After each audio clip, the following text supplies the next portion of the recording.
Assalamualaikum warahmatullahi wabarakatuh. Hai teman-teman semua, gimana nih kabarnya? Semoga baik-baik semua ya. Oke, di sini kami dari kelompok 6 akan membahas tentang teknologi informasi bagi bisnis dengan dosen pengampu Ibu Dr. Nova Mardiana, SEMM.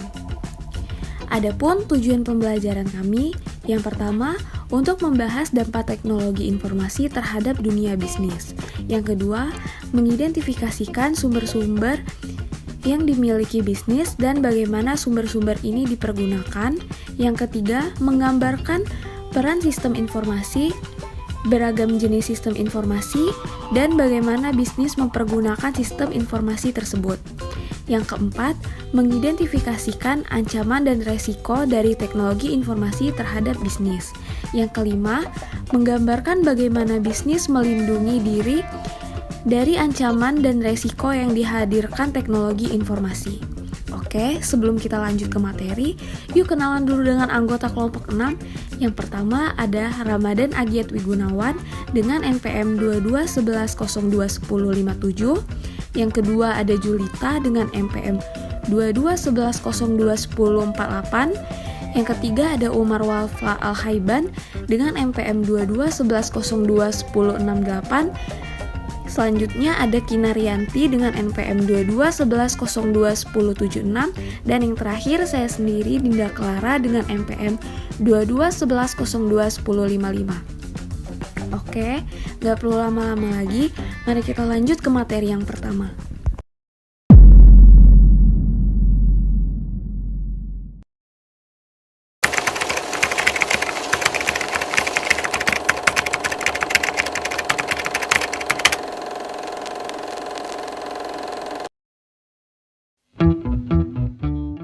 Dampak teknologi informasi terhadap pendorong perubahan bisnis.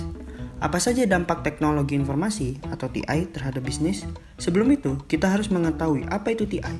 TI adalah beragam perangkat dan alat untuk menciptakan, menyimpan, mempertukarkan, dan menggunakan informasi dalam beragam moda, mencakup citra visual, suara, multimedia, dan data bisnis. Di zaman sekarang, TI sudah banyak mengubah struktur bisnis. Salah satu contohnya adalah komunikasi antar karyawan dengan manajer yang menjadi lebih efisien. Dengan berkembangnya TI, muncullah yang namanya e-commerce, yaitu penggunaan internet dan media elektronik lain untuk transaksi retail dan B2B atau business to business, yang menciptakan hubungan pasar yang baru di seluruh dunia. Setelah kita tahu apa itu TI, sekarang mari kita lihat apa aja sih dampak-dampak TI terhadap bisnis.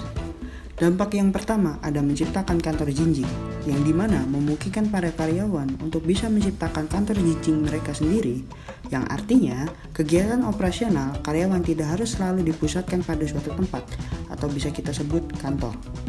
Untuk dampak yang kedua, yaitu memungkinkan layanan bisnis yang lebih baik dengan mengkoordinasikan pengiriman jarak jauh, yang dimana memungkinkan kegiatan perusahaan tersebar di berbagai lokasi dengan dikoordinasikan melalui sistem jaringan atau internet, sehingga pengiriman tersebut tidak dioperasikan di satu tempat saja.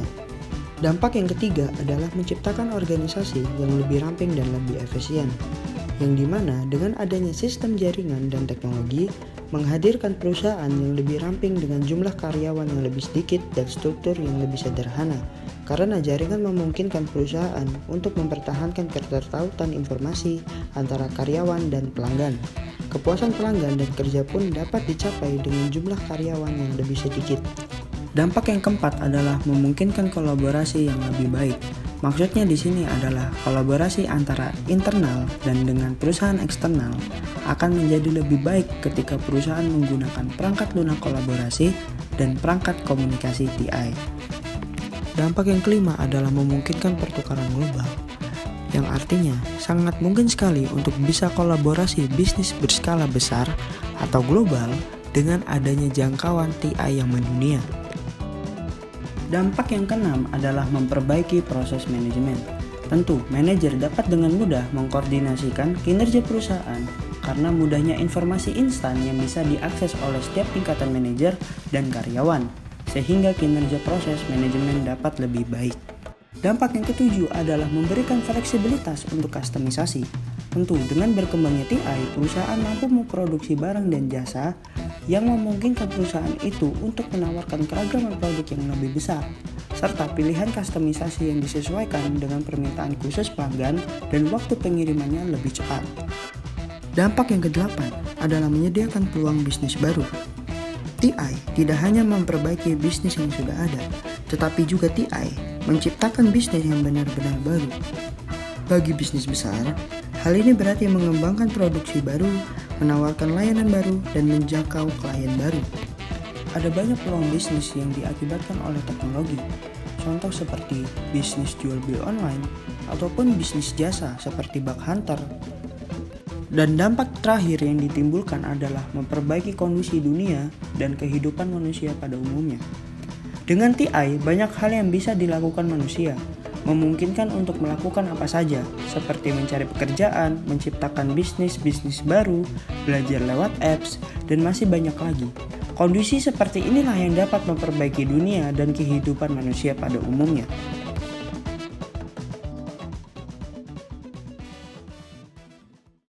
Fondasi utama teknologi informasi sumber daya bisnis. Dalam hal ini, meliputi sumber-sumber teknologi informasi yang dimiliki bisnis dan bagaimana sumber-sumber ini dipergunakan. Pembahasan pertama ada internet dan sumber komunikasi lain.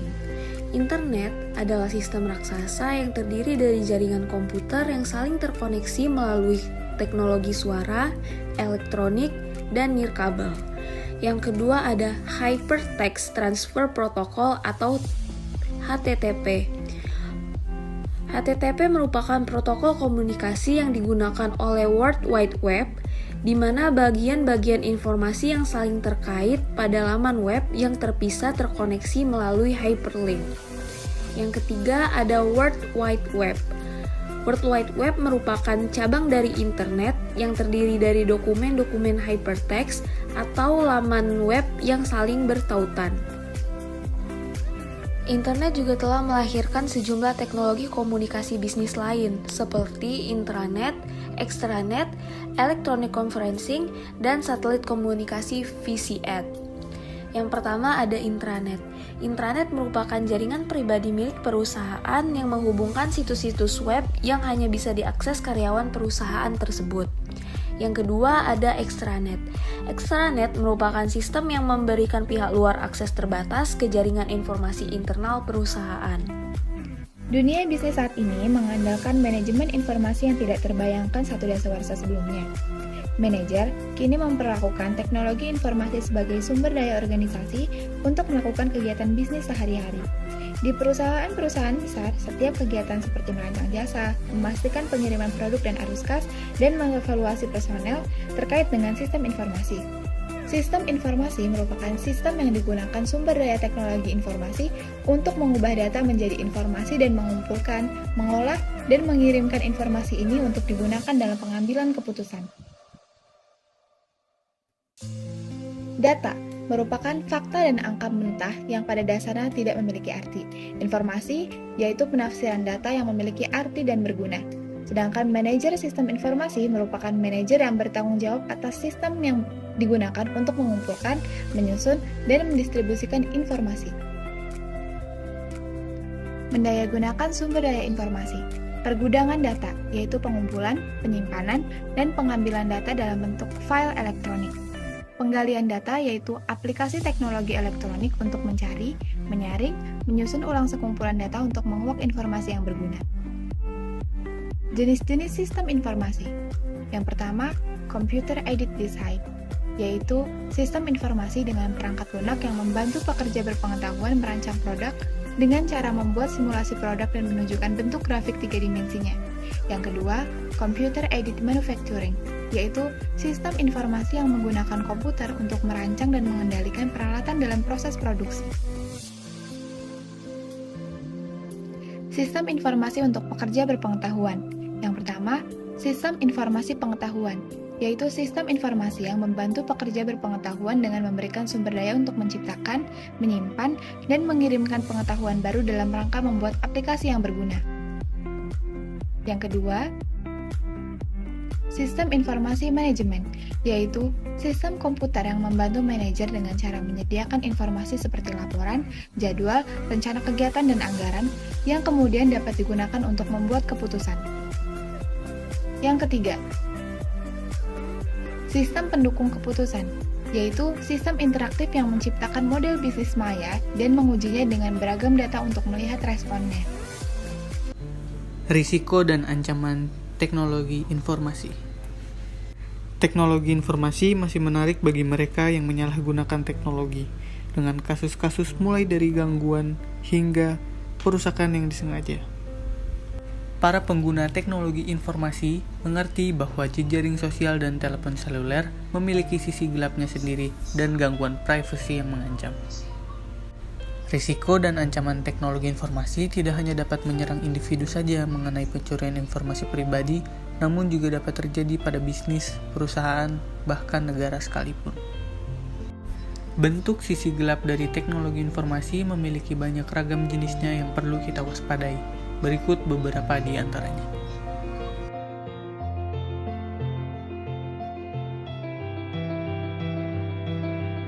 1. Peretas. Membobol dan menyusup tidak lagi merujuk pada kegiatan fisik. Kini, istilah tersebut juga bisa digunakan dalam dunia teknologi informasi. Peretas atau hacker adalah pelaku kejahatan dunia maya yang bisa memperoleh akses tanpa izin ke suatu komputer atau jaringan, baik untuk mencuri informasi, uang, atau hak milik maupun penyalahgunaan data. Seperti halnya peretas asal Tiongkok, dicurigai masih melanjutkan serangan dunia maya ke sistem komputer beberapa koran terkemuka seperti The New York Times. 2. Pencurian identitas. Pencurian identitas merupakan penggunaan informasi pribadi tanpa izin untuk mendapatkan pinjaman, kartu kredit, atau keuntungan finansial lain untuk menyamar sebagai korban. Contohnya, seorang pelaku kejahatan dunia maya dapat mengirimkan surel kepada pengguna PayPal yang memberitahukan adanya masalah pembayaran di akunnya. Ketika pelanggan mengklik tautan PayPal Billing Center, dia langsung terhubung kepada laman web tiruan yang sangat amat mirip dengan laman pada PayPal. Pelanggan kemudian mengirimkan informasi yang diminta, seperti nomor kartu kredit, nomor jaminan sosial, dan PIN kepada si pencuri. 3. Pencurian kekayaan intelektual. Pencurian kekayaan intelektual merupakan pencurian sesuatu yang dihasilkan daya pikir yang memiliki nilai komersial. Maksud dari pencurian kekayaan intelektual ini merupakan kekayaan intelektual yang dilindungi oleh hak paten, hak cipta, merek dagang, dan berbagai cara lain, seperti halnya musik, gambar, dan lain sebagainya. 4. Virus komputer, worm, dan Trojan horse. 3 program tersebut adalah 3 program jahat yang ketika diinstal dapat merusak sistem komputer apapun. 3 program tersebut dapat mengacaukan operasi teknologi informasi dengan cara mengontaminasi dan merusak perangkat lunak, perangkat keras, maupun file data. 5. Spyware. Spyware adalah program yang secara tidak sadar diunduh oleh pengguna untuk memperoleh berbagai macam informasi pribadi. Program yang disebut dengan spyware ini diunduh oleh pengguna yang tertarik oleh perangkat lunak gratis. Begitu diinstal, spyware mulai bereaksi dengan memata-matai kegiatan pengguna, mengumpulkan alamat surel, nomor kartu kredit, sandi, dan informasi pribadi lain yang dikirimkan kembali kepada seseorang yang berada di luar sistem pengguna. 6.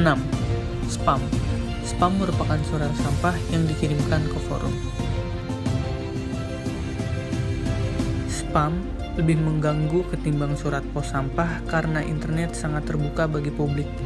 Biaya surel begitu murah dan sejumlah besar milis bisa diakses melalui pembagian file atau pencurian file. Baiklah, di sini saya akan melanjutkan materi selanjutnya, tujuan 5 tentang langkah-langkah perlindungan TI. 1. Mencegah akses tidak berizin atau firewall. Firewall. Mungkin beberapa orang sudah mengetahui apa itu firewall. Nah, firewall merupakan sistem keamanan dengan perangkat lunak atau perangkat keras khusus yang dirancang untuk melindungi komputer dari peretas. Firewall ditempatkan di titik pertemuan dua jaringan, misalnya jaringan internet dan jaringan internal perusahaan. Firewall memiliki dua komponen penyaringan data yang masuk. Yang pertama, kebijakan keamanan perusahaan, aturan akses yang mengenali setiap jenis data yang tidak bisa diizinkan masuk oleh perusahaan melalui firewall. Yang kedua, router route atau jalur yang tersedia, pengalihan lalu lintas yang menentukan jalur atau route apa yang dapat dipakai jaringan untuk mengirimkan setiap data setelah disaring oleh kebijakan keamanan. Yang kedua, mencegah pencurian identitas. Kendati pencegahan yang sempurna mustahil dibuat, ada beberapa langkah yang dapat diambil untuk menghindari diri menjadi korban. Mengunjungi Identity Theft Resource Center adalah langkah awal untuk memperoleh informasi mengenai banyak hal melalui dari peringatan bahaya spam hingga persoalan korban kejahatan dunia maya dan perundangan yang berlaku seperti Fair and Accurate Credit Transaction Act atau FACTA. FACTA memperkuat perlindungan terhadap pencurian identitas dengan menetapkan kekuatan bagaimana organisasi harus menghancurkan informasi alih-alih membuangnya. Ketika perusahaan membuang dokumen yang membuat informasi kredit atau jaminan sosial, dokumen tersebut harus dicacah, dihancurkan atau dibakar, dan seluruh catatan elektronik dalam komputer dan database harus dihapus secara permanen agar tidak jatuh ke tangan pihak yang tidak bertanggung jawab. Yang ketiga, mencegah serangan virus atau perangkat lunak antivirus. Mengenai virus, worm, dan malware telah menjadi industri besar bagi perancangan sistem dan pengembangan perangkat lunak.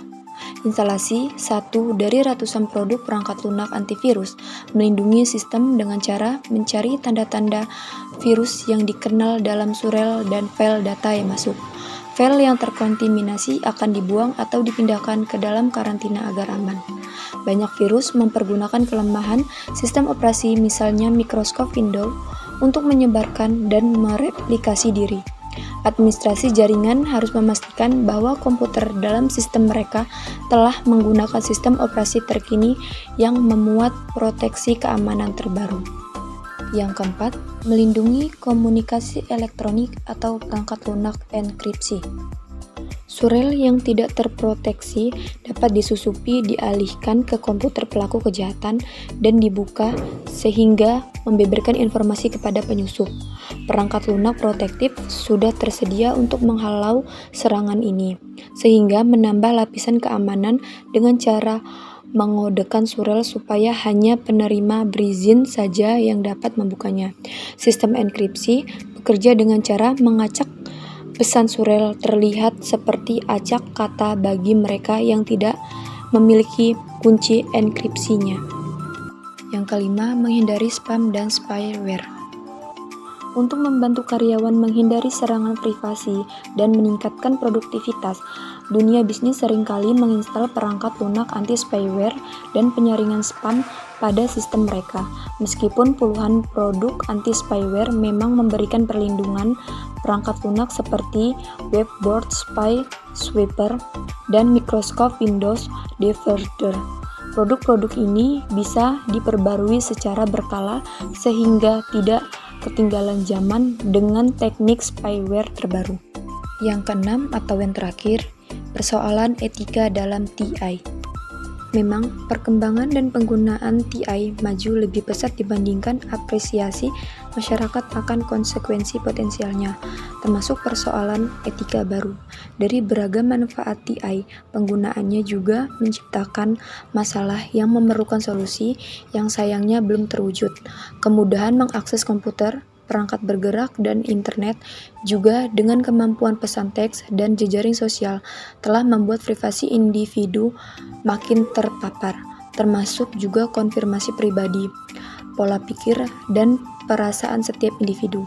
Bagaimana informasi ini sebaiknya digunakan, oleh siapa digunakan, dan kondisi apa digunakan, dan batasan apa, jika ada, merupakan persoalan-persoalan yang syarat dengan pertimbangan etis. Oke teman-teman, jadi dari materi yang telah kami sampaikan tadi dapat ditarik kesimpulan bahwa persaingan bisnis yang semakin ketat di era globalisasi menuntut perusahaan untuk menyusun kembali strategi dan taktik bisnisnya. Teknologi informasi sebagai tulang punggung manajemen supply chain. Konsep manajemen supply chain tidak dapat dipisahkan dari perkembangan teknologi informasi atau TI. Konsep manajemen supply chain memperlihatkan adanya proses ketergantungan antara berbagai perusahaan yang terkait di dalam sebuah sistem bisnis. Semakin banyak perusahaan yang terlibat di dalam rantai tersebut, akan semakin kompleks strategi pengelolaan yang perlu dibangun.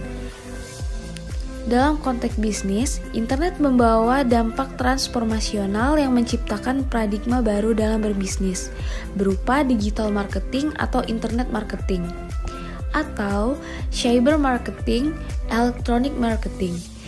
Istilah internalisasi mengacu pada proses sebuah perusahaan terlibat dalam aktivitas bisnis secara elektronik atau e-commerce atau e-business, khususnya dengan memanfaatkan internet sebagai media, pasar, dan infrastruktur penunjang. Sekian materi yang dapat kami sampaikan. Terima kasih.